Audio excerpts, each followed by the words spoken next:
have a conversation while we go live. It looks like, oh hey, these guys are already doing business. We're going live and they're doing business. Yeah, that's what we're going for. Is the legitimacy, the authenticity. Authenticity, Mike. Everything on social media is about authenticity. Mm-hmm. If we're authentic, leave us a like, comment, or subscribe and let us know how authentic or inauthentic we are. Mike, we're live now, in case you haven't noticed. Thanks, Brett. Welcome to another week of Barstool Perspective, where we give you the breakdown of the news, the booze news of the week. Yep, that's what we do. Yeah, that's what we do. I was trying to figure out what you do over there. I'm trying to pull up the notes still because I'm not ready. Dan went live too soon. All right, Mike. I know you're getting impatient, so let's dive right into this. Mm-hmm. Congratulations. On? Well, one, the failed earring. I don't know if you guys noticed, but if you see the left side of Mike's head at some point in this show, which you probably won't since he usually looks right, you'll see a failed earring attempt that's all bloody. It's Pitbull. Well, Pitbull bit you, or you were trying to look like Pitbull? No, Pitbull attacked me. I was saving a child that was about to get hit. I thought you were just trying to look like Pitbull and Bad Bunny, our two favorite Latino performers. No. Actually, I think it just cut it while I was shaving my head. But it does look bad. It looks like you got hurt. Anyway, the thing I really wanted to congratulate you on, and why we're here, is because Gen X is now the most spendy generation of all the American generations. So congratulations, you got money, apparently. Generationally speaking. Yes. Gen X is spending more money than boomers now. Our economy is now driven by the forgotten generation.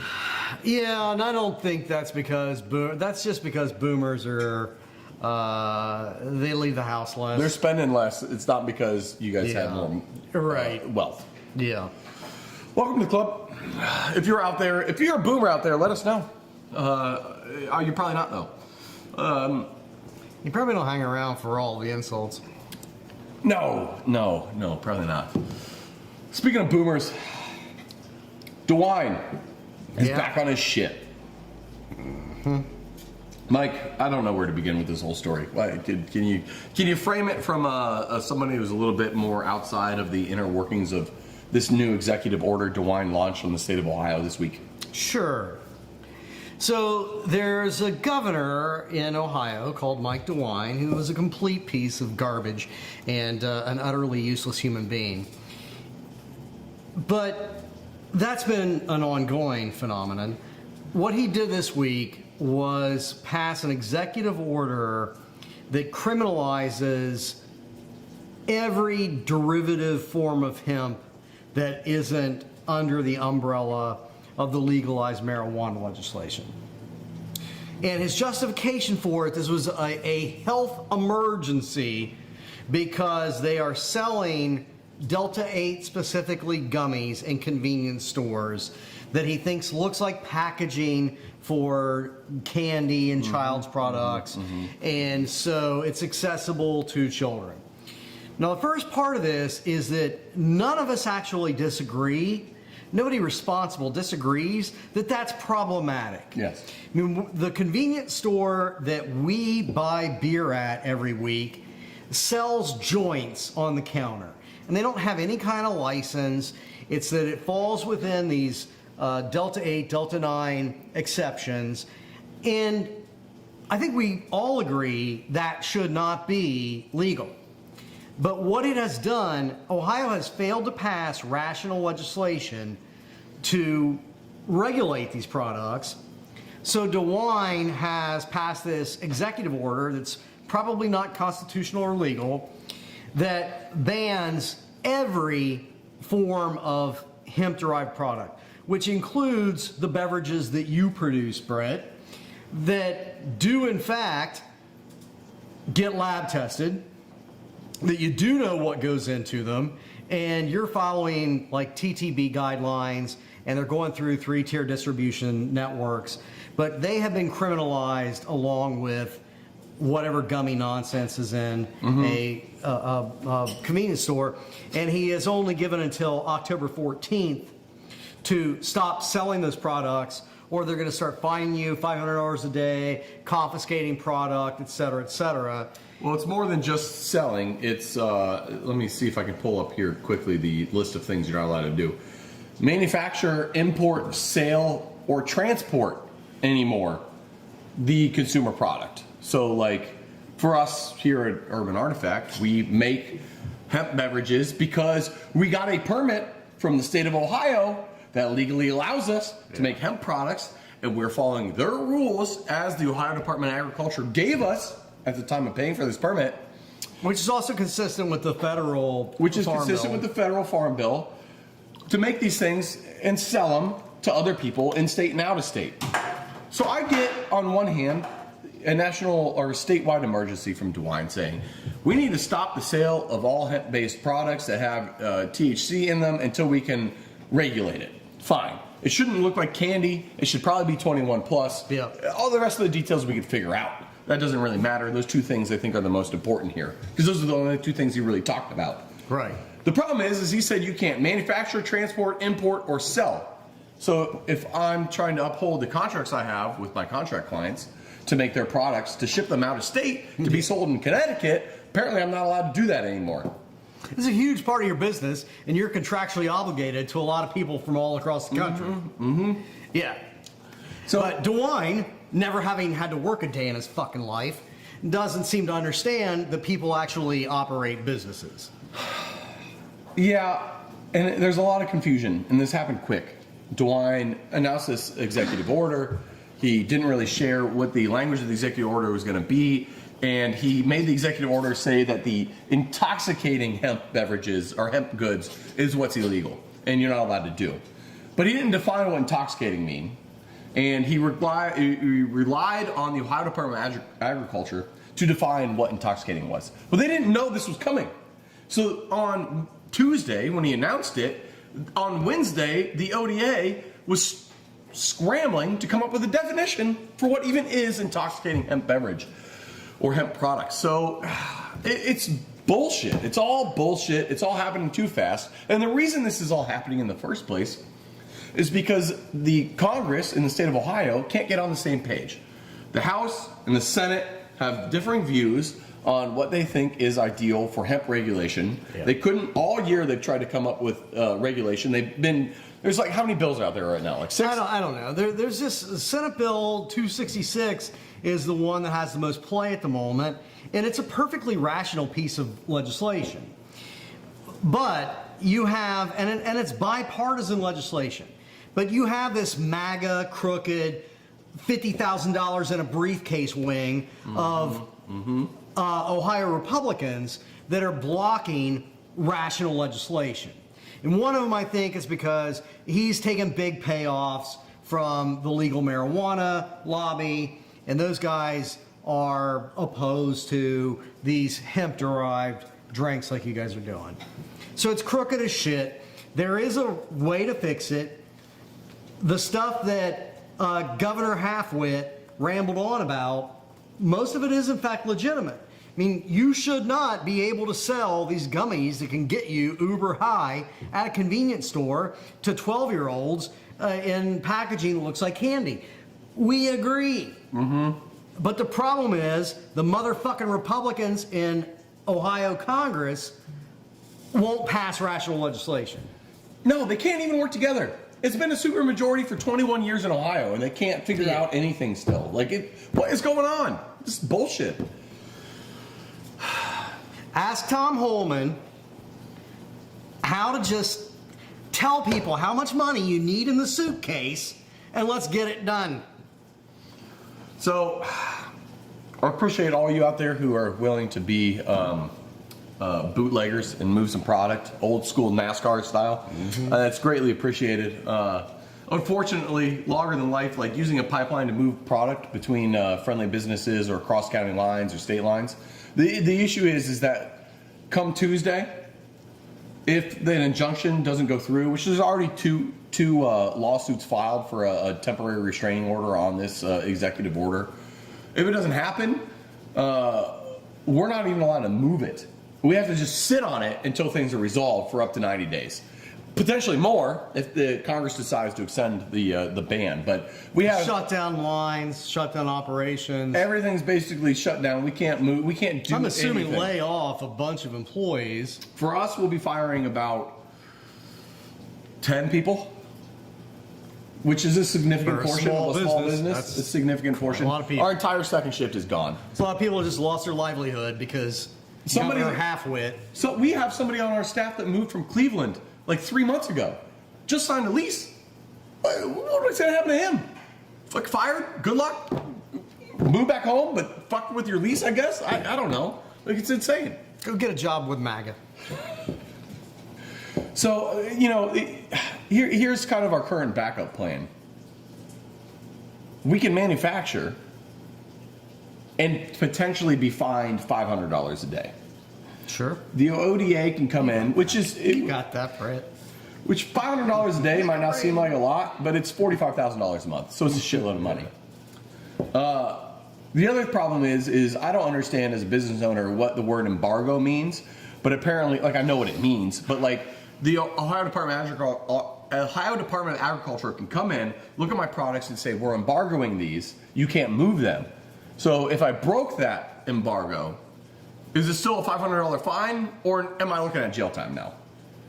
Probably looking at jail time. And they're not seizing it. They're just Embargoing telling you you can't move that pallet. You have to sit on this until we figure out what you're going to do with this, is what they're saying. Yeah. Sure, because, the small government party. Yeah. The party of small government. Yeah. You know what's Sure. the worst is these goddamn fucking bureaucrats, man. I get your life sucks. You're a bureaucrat. You're not making good money, and you work for the government, and you're told what to do all the time, and you fill out paperwork that's inane, and you have to follow stupid rules, and you can't listen to people's stories or care about feelings, even though you're a human. And by extension, then, you're kind of a robot piece of shit, and I hate you.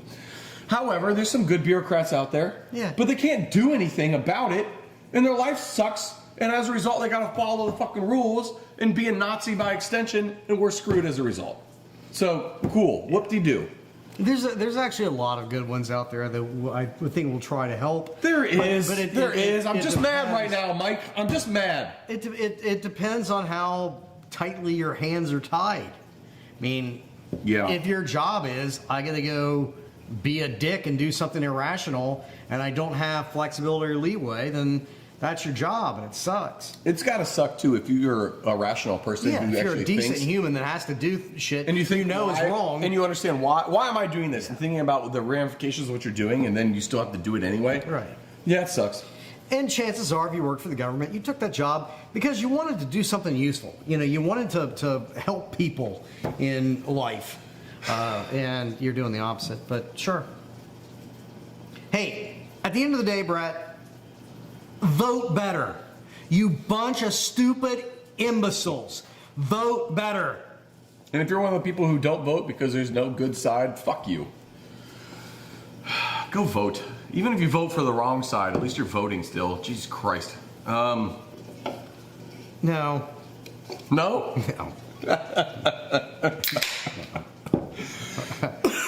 People used to say that all the time. Just do your civic duty, vote. No, if you're stupid, don't vote. Mike is a constitutionalist to the extreme. He has only a set group of people that should vote. Informed ones. Even marginally informed ones. If you can't spell the word vote, you probably shouldn't vote. Yeah. Our producer Dan is in favor of tests to see if you can vote. He's also in favor of forced sterilization, apparently. Moving on. New polls show that ignorance actually makes you healthier. Absolutely, 100% it does. Oh, shit. Well, sign me up.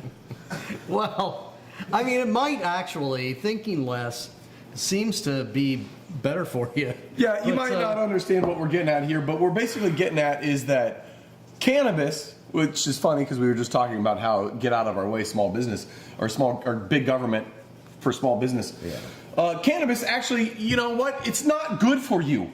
And there's a shitload of new data coming out every goddamn week that shows that it's not healthy alternative to alcohol. Do you want to start breaking it down for us? Sure.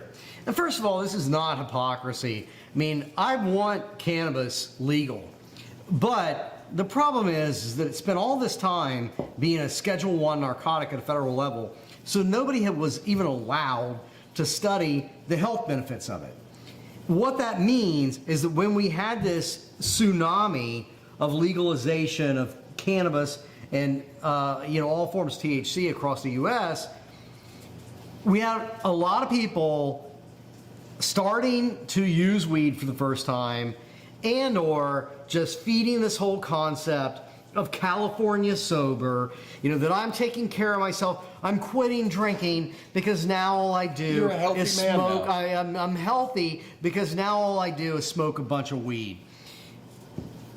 We don't have the data that shows you that weed is as bad for you as alcohol, simply because we haven't studied it. Because we don't have the data. We don't have the data. What we do know, and what we're starting to learn, they're ugly stats.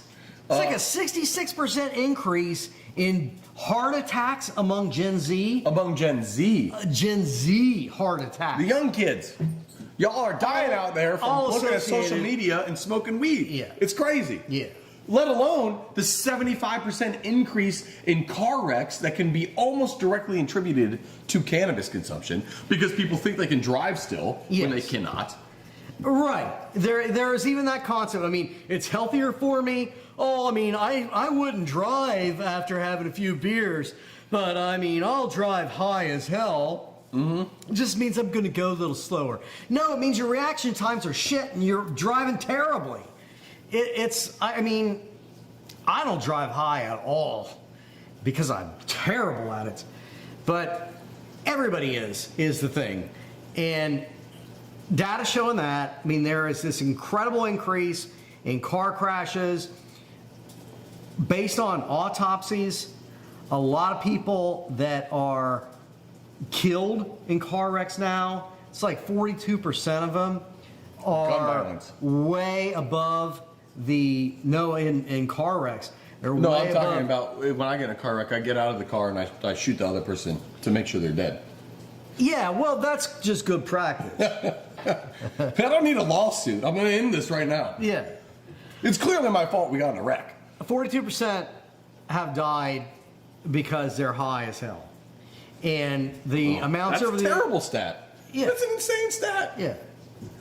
Yeah. 42% of car deaths are from people being stoned? That is what new data suggests. Yes. Jesus Christ. Yeah. Wow. Also, the amount of time spent being high for stoners seems like it's way more than fucking drunks. That's also supported by stats. The number of people that drink still exceeds the number of people that get high, just because of generational lag, really. But when you look at frequency of drinkers versus frequency of stoners, the number of people that are getting some level of high every day All day. is increasing dramatically, while the number of people that drink more than 2 or 3 times a week is actually declining. Wow. And again, from a health benefit standpoint, I think that there's this whole generation or two that are behaving like the Mad Men generation did with booze. Yes, where you're having like 3 martinis at lunch Yeah. and you're keeping out your day. It's like people, Yeah. you're waking and baking, you're just staying stoned all fucking day. Yeah, back then, 60s, they told Don Draper, it's fine, have some cigs and drink a half a bottle of liquor for lunch. Yeah. That's fine, that's the norm. Well, it wasn't, and there are a lot of bad health consequences for that. The same thing is happening right now for weed. And again, I get high sometimes, and I fully support legalization, but this whole idea that it's healthy and it's fine and you can drive high, you can do all this shit high all the time, just because the data isn't there to explain to you why that's not right. It's not right. Can we bag on stoners a little bit longer? Yeah. Okay, let's move into the just bagging on stoners stage. I've never met a productive stoner. And if you're a stoner out there and you think you're productive, guess what? You're fucking not. Yeah. You're not. I know. I have worked with a lot of stoners being in the brewing industry, and you know what you guys are? Not fucking productive. And if you are productive, if you weren't a stoner, you could have cured fucking cancer by now. And the productive stoners are the ones who wait to get high until very late in the day. Yeah. It's not the ones that wake and fucking bake. Yeah. If you're waking and baking, you're done. It's just, like, if you woke up and had fucking brunch cocktails every day of your life, you know what you would be doing? Fucking nothing. You're living about 10% of your potential as a human. Yes. Also, you stoners, Jesus Christ, you're not as creative as you think you are.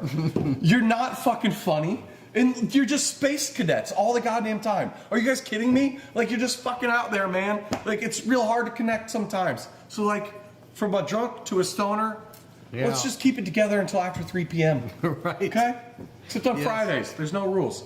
We wait till lunch on Fridays. Sure. And lunch starts at 11. But that's just Fridays. It's just Fridays. Because we're working.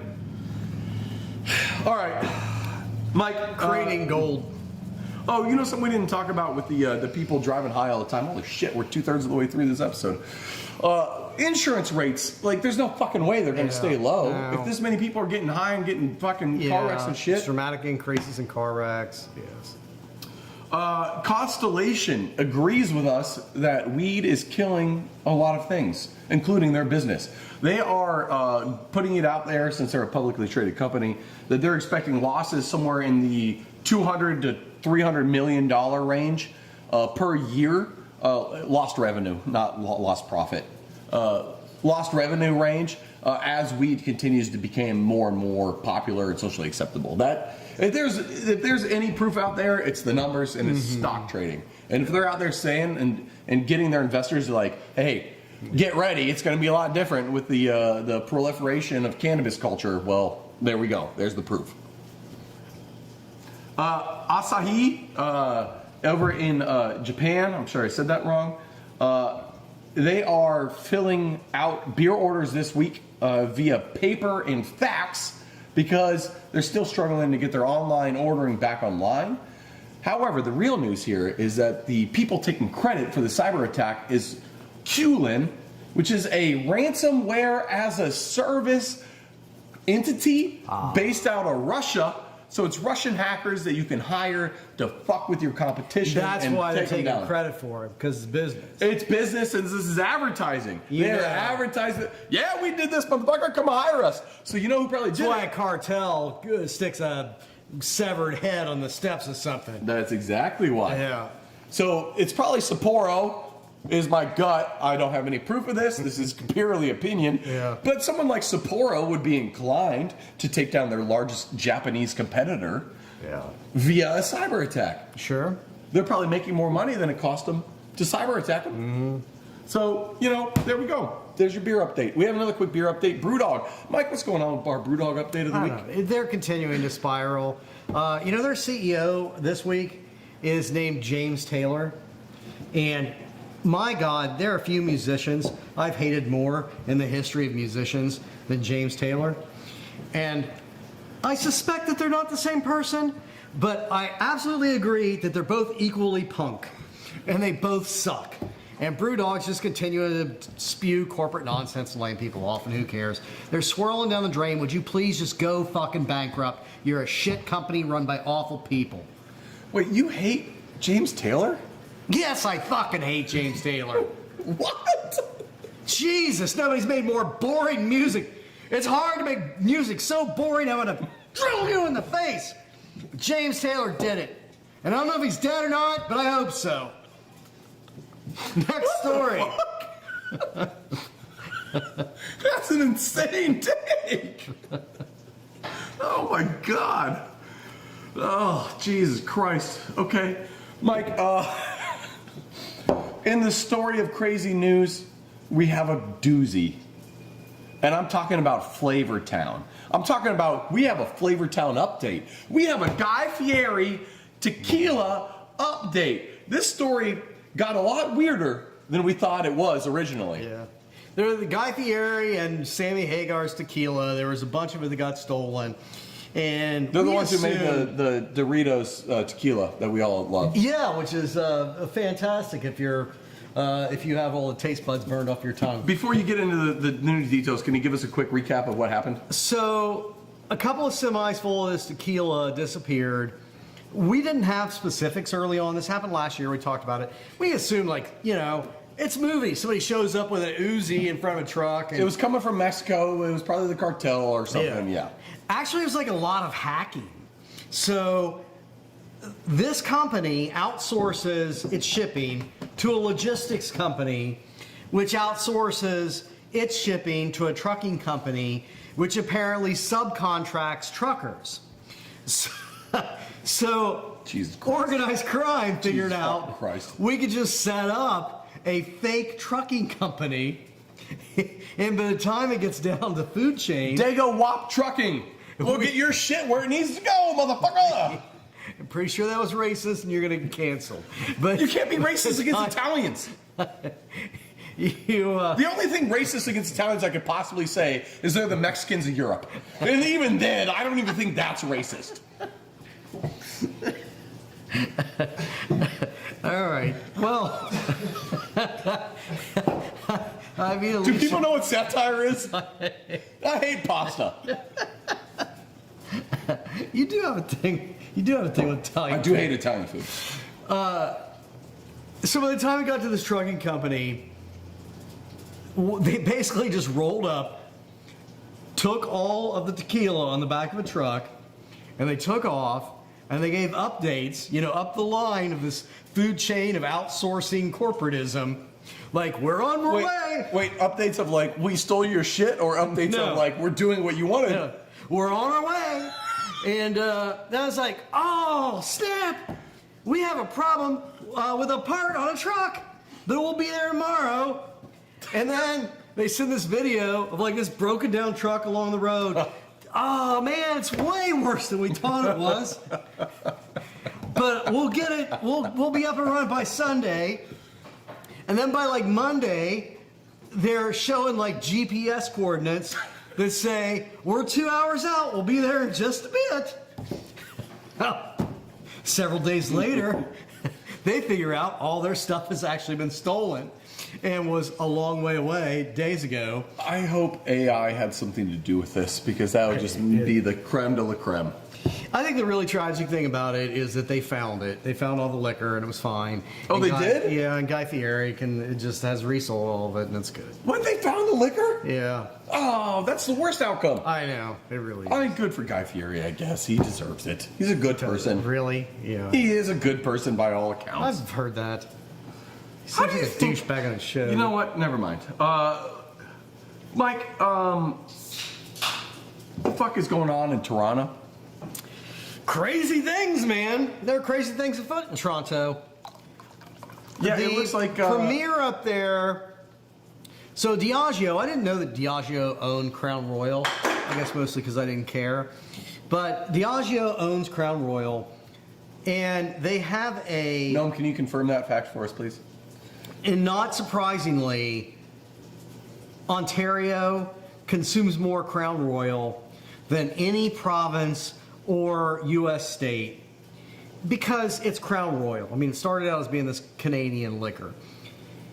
Well, Diageo has a bottling plant in Ontario where they bottle a bunch of Crown Royal, and they plan to close that plant and consolidate because they think from a cost efficiency standpoint they can save $8 million a year by doing it.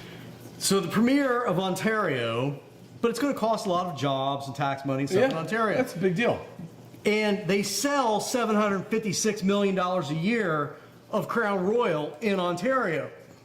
So the premier of Ontario, this guy named Ford, he says, all right, if you want to shut down this facility.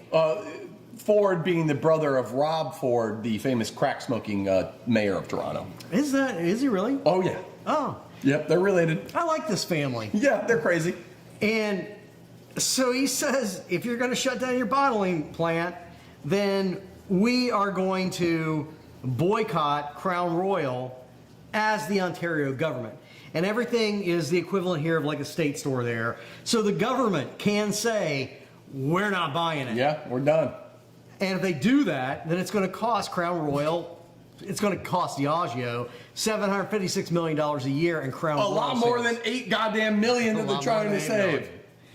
So, Idiots. I like it. I mean, I actually... This is power. This is fighting back from this the is a- goddamn corporatocracy. Yeah, this is a guy actually standing up for his constituents, standing up for the people that elected him, and shoving it up a large corporation's ass. Jesus and Christ, if we I dig need it. mayors that smoke crack to get shit done, then I'm for it.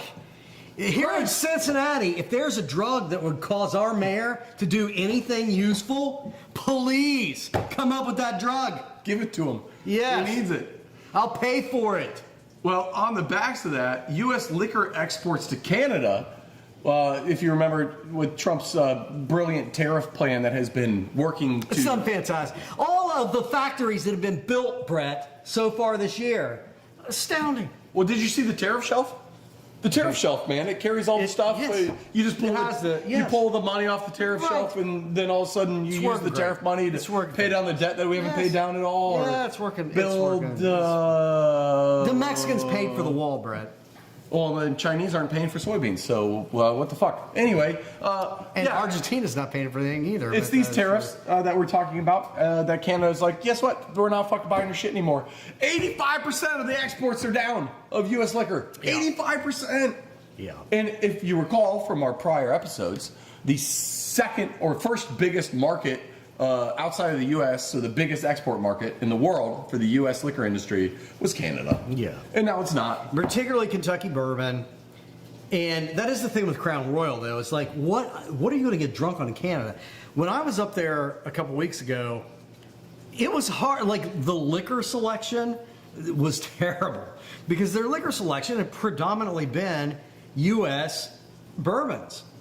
So they just had like a bunch of empty bottles. They're keeping them on the shelves to like show, no, we're out because we're boycotting it. I did drink. Canadian liquor industry is about to pop off is what's going to happen. I did drink a lot more scotch up there. Oh, I love scotch. And Canadian whiskeys that they're doing local, they're not very good.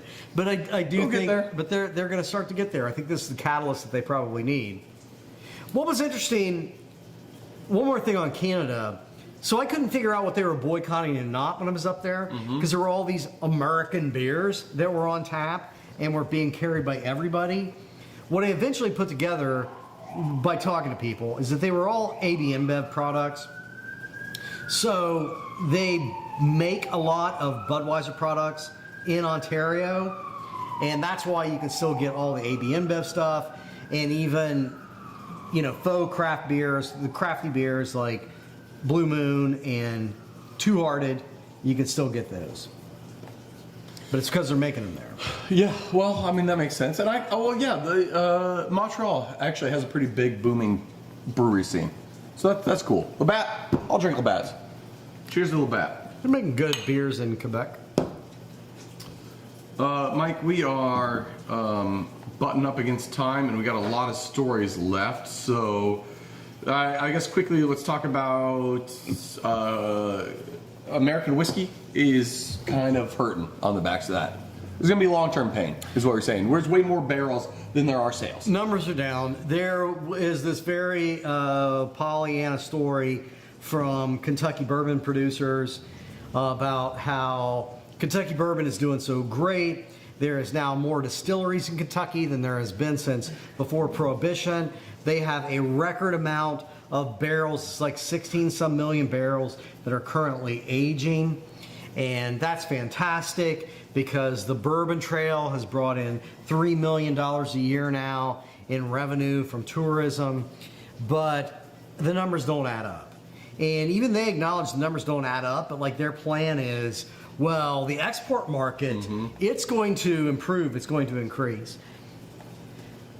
Okay, it probably can't get worse, but I don't think your numbers work out, number one. And number two, the longer the Trump taxes stay in place, the more what you just said is going to happen, which is the Canadian distilleries and breweries are going to start developing. They're going to start developing distribution markets. They're going to get better. Their product, their liquid's going to start getting better, and they're just not going to. They're just going to need us less. If you can hold out as an American bourbon consumer, there's going to come a point where these bourbon industry or bourbon distilleries are going to realize, like, I either go out of business or I cut the prices so dramatically on bourbon, I can keep the sales moving. I think it's going to be both. Because It's the other gonna be thing, both. Kentucky is the only government in the world apparently that taxes aging bourbon. Yes. So your tax on There's it more barrels annually in Kentucky than there are people. as it sits there.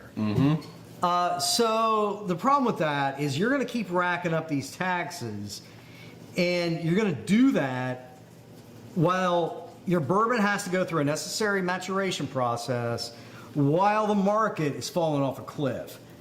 So I think that what you're actually going to see is really good, cheap bourbon from a bunch of bankrupted distilleries. Well, get Eagle Rare at a good price again. Yes, finally. I remember that was $30 a bottle. Yeah, it was used to just be on cheap. the shelf. It's just like, oh, okay, Eagle Rare's pretty good, but like Buffalo Trace is $10 cheaper. Yeah, than- Buffalo Trace was like $15 a fifth. It was a really solid bourbon for that. Yeah, Jesus Christ. At like $80 a fifth, as the exact same liquid, not so much. Sometimes I wonder why we choose to be alive. In other news, too much liquor means that you can't use it to pay your fucking bills.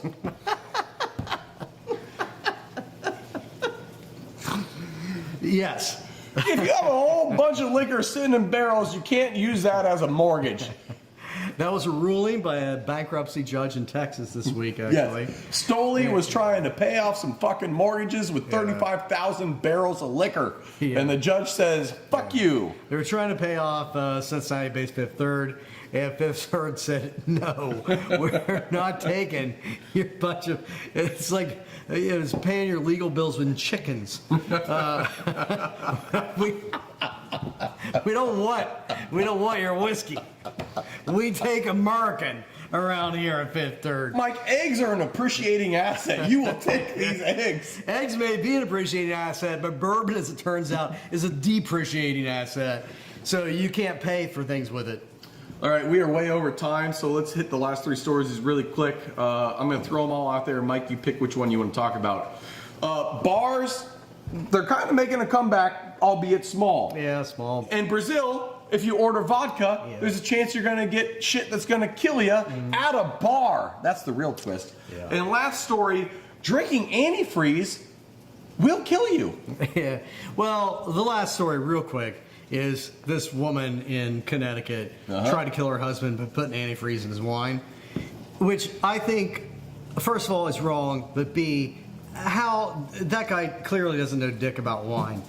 But the story that I really want to hit of that is Brazil, because this is kind of scary. We get these stories a lot about how bootleg liquor is killing people all over the place. It always has. But in Brazil, you have a lot of bars that have apparently been buying bootleg liquor to save cost. And it's been killing people because it has methyl alcohol in it. And like for, the last woman that died in Brazil from bad vodka was a 30-year-old normal mother who ordered a cocktail at a bar. A vodka cocktail. A vodka cocktail.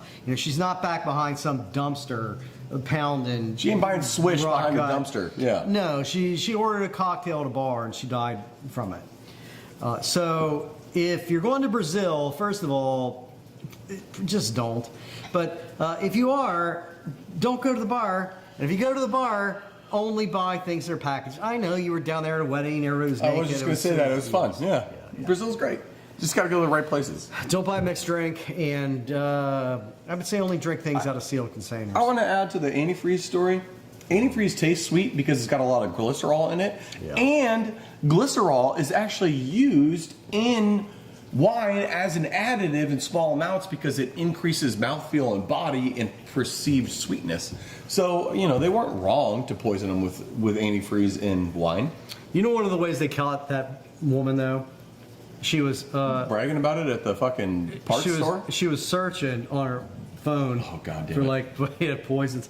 And as you said that, it just reminded me. There was a Simpsons episode where they made Bart caught some Frenchies making wine with antifreeze. And so, if she just put down the phone and watched some Simpsons, you wouldn't have got caught. Yeah. That's all we got, I think. That's it. We love you, people. Have a good week. Cheers. Whatever. We'll see you. Don't drink antifreeze. Even though it's tasty.